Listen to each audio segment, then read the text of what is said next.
energizing start to the day. Biking out of Lima. I definitely did not do it the safe way. I did it kind of the fastest way, which is just taking the highway, the Panamericana, straight out of Lima. It's definitely got the cortisol levels up, got the blood pumping, and yeah, I think at this point I'm kind of enjoy those moments, even though I definitely wouldn't advise anybody to do it. As opposed to before where I was shaking my boots.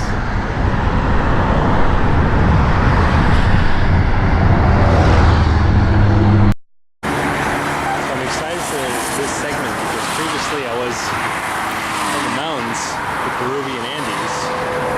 It was absolutely beautiful and quiet. But I'm looking forward to a change of scenery. Hopefully things will open up and we will be able to see some of the vastness of the Peruvian desert as well as the coast.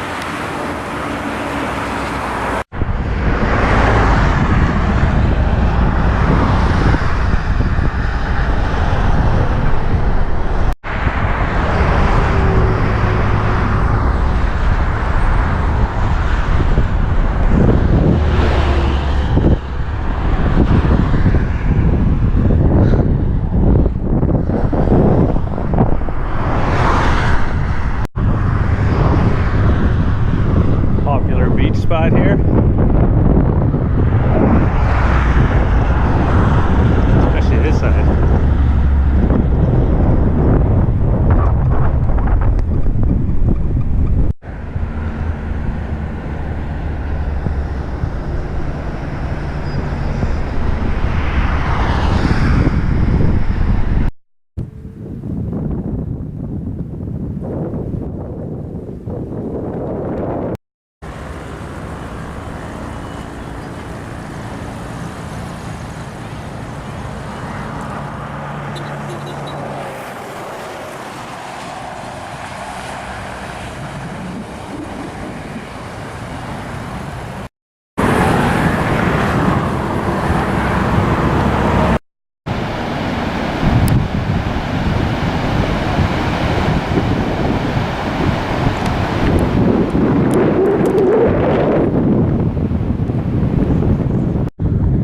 Welcome to the Asia District, where I made it last night.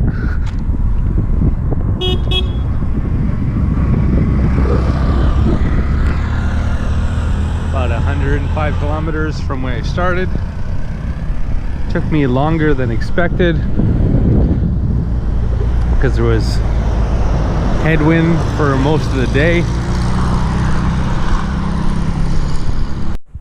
It's my room that I paid 50 sols for, which is more than I think I've paid in Peru so far, but still about the equivalent of only 15 US dollars, so not the end of the world.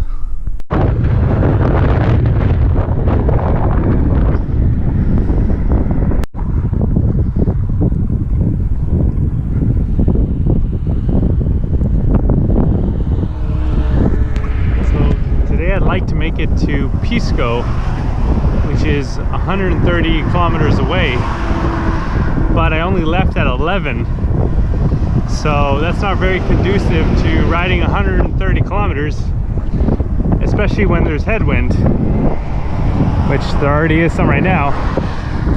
So we'll see what happens.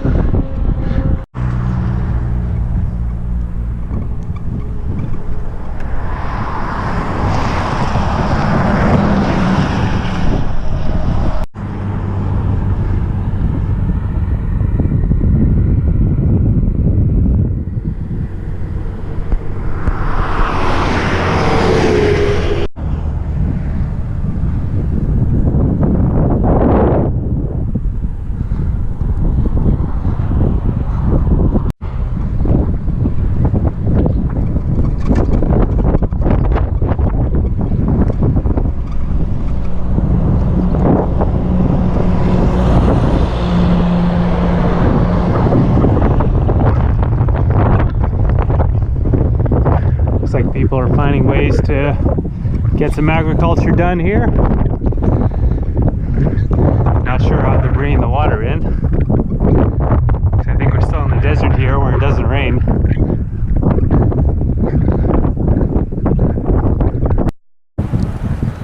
Well, that answers that. There's actually a river passing through here.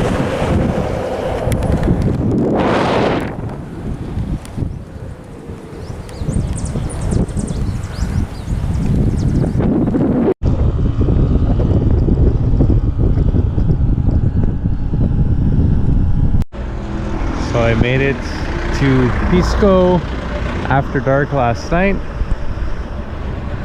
and the reason why I wanted to get here despite it being 130 kilometers away is because this is the closest town, or just south of here in the actual smaller town of Paracas is where you take the boat to the Gallesta Islands, which is like Peru's equivalent to the Galapagos.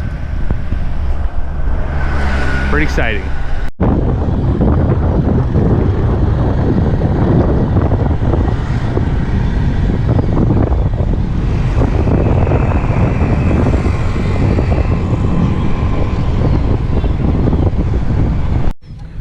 So I've made it to Paracas, the town where I'll be taking a boat to Isla Galletas.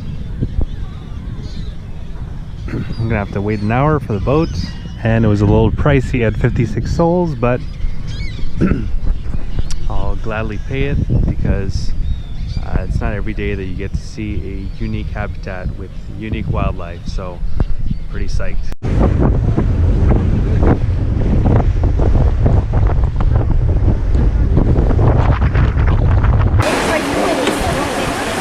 Y todo esto se debe a la corriente fría de Humboldt. Recuerden que la temperatura del agua es de 14 grados centígrados.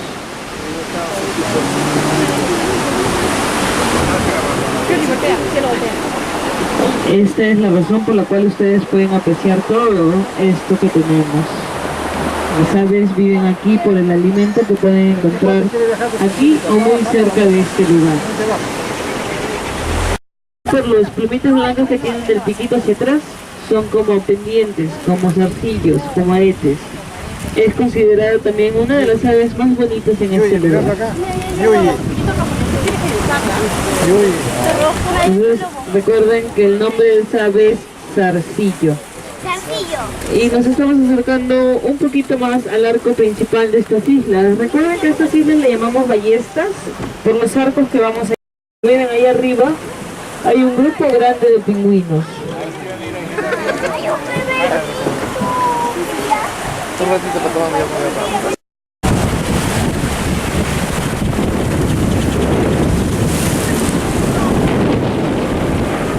Por aquí hay polluelos de piqueros, hay piqueros bebés. Ahí arriba, a la derecha, miren estos dos que están justo donde estoy señalando. Uno está echadito y el otro se está moviendo. Son blanquitos completamente.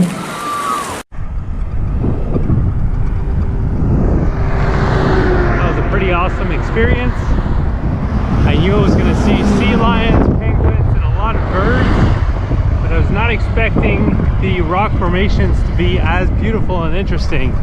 So that was a neat plus. That was a pretty amazing experience. I'm going to be doing a full video of that tour, seeing the Ballestas Island, coming up after this video. So today I'm also excited for another reason, because hopefully I'll be able to meet up with my friend Icaro, whom I met in Puebla, Mexico. So you may have already seen her if you've seen those videos. Yeah, so she lives in Ica, Peru, so excited to hang out.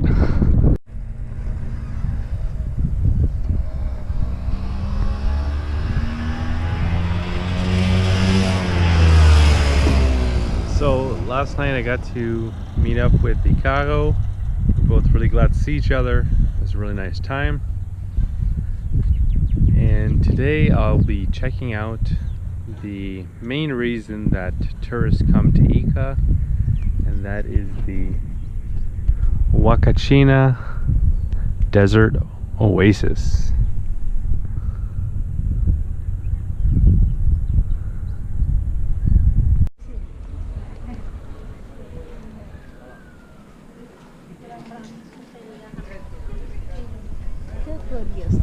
Wow.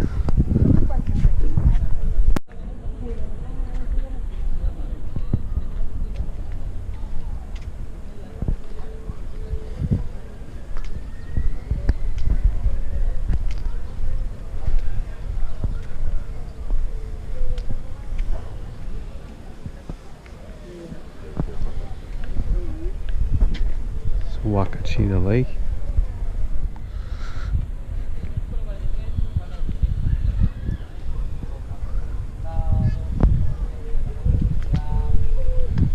Pretty cool site.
So the plan for later was to get even higher on the sand dunes and get an amazing view of the desert while the sun was setting, but it was a cloudy day and I was planning to meet Icaro for dinner, so I decided not to go back in the dunes. So I'm not in Huacachina anymore.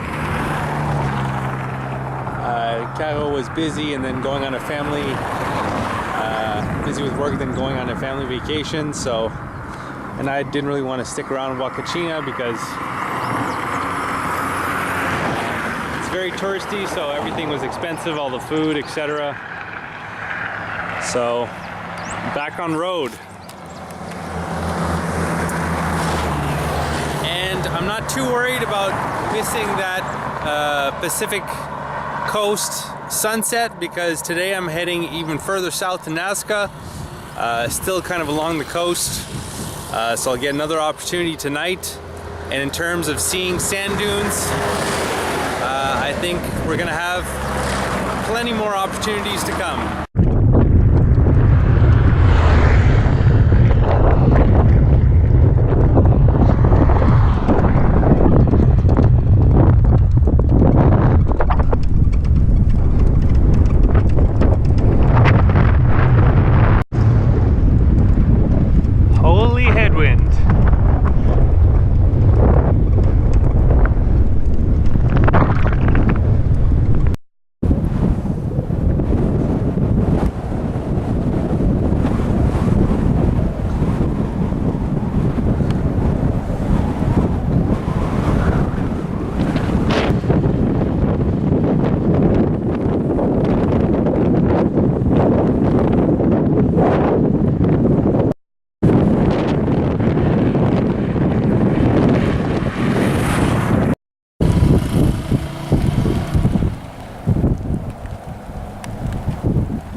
So we're not in Nazca yet, Yesterday morning I thought there's a possibility I might be able to make it there. I only ended up making it to Palpa, which is like, I think like 100 kilometers or so, or maybe less. And today I have 45 to go to Nazca. And we're gonna get there. That's a promise.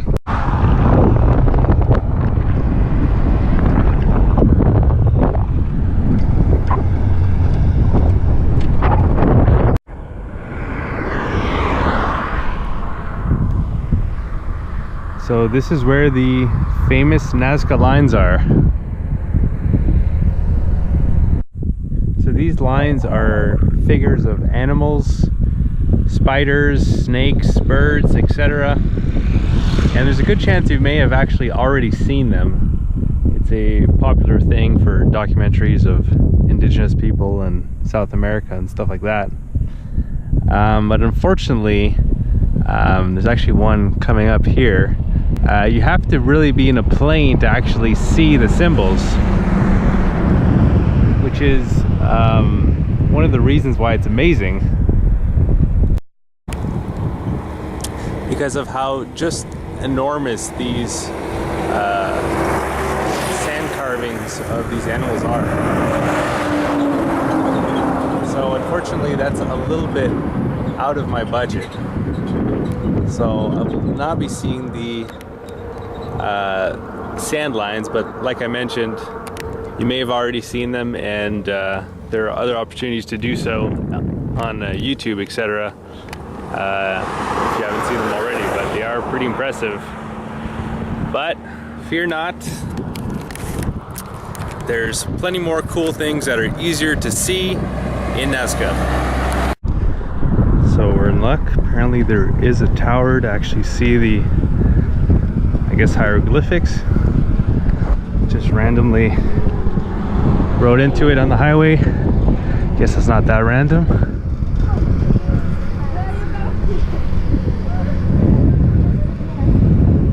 Wow.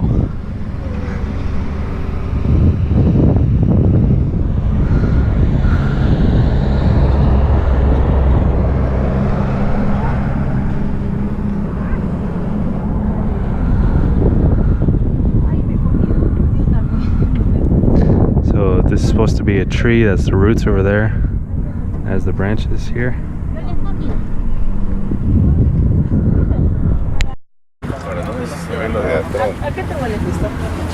I think that this one's an upside down bird,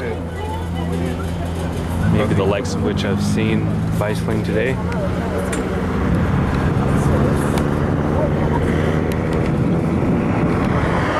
And there are many more intricate ones in the desert here. Pretty cool that that was just in my way, or else I probably would have never seen the Nazca lines.